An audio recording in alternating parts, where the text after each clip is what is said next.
ka't akalain may may ginagawa na pala siya. So parang napupoops na pala siya. That time, hindi pa po kasi niya kayang magsalita po na dada, napupoops ako.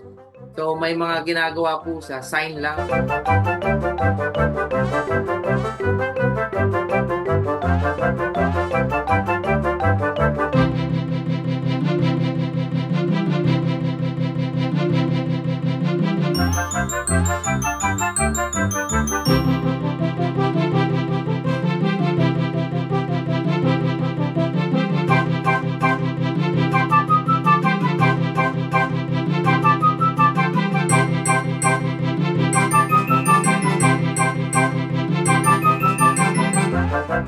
Lahat po ng mga nangyayari sa kanya, yun po yung milestone na nagagawa niya sa pang-araw-araw.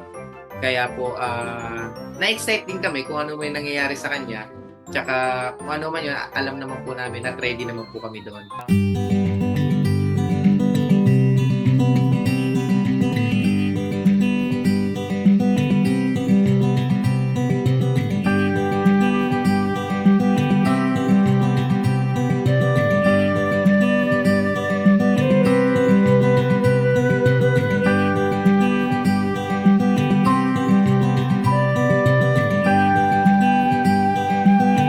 Kaya po siya naging preterm. Placenta previa po si Mrs. Tapos 10 years po kaming 10 years po namin siyang inantay bago magka-baby.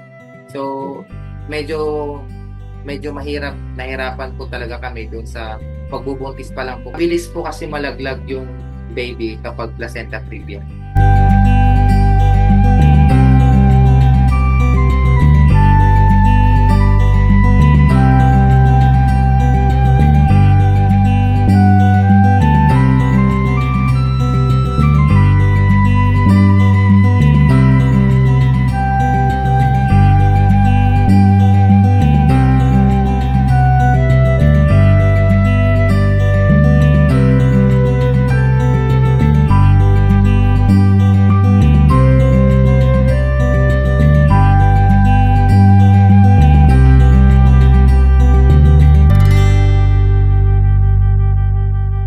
Ibigay natin ng buo lahat ng kaya natin para sa ating mga anak. So, ngayon pa lang na baby pa lang sila, bigay na po natin yung love.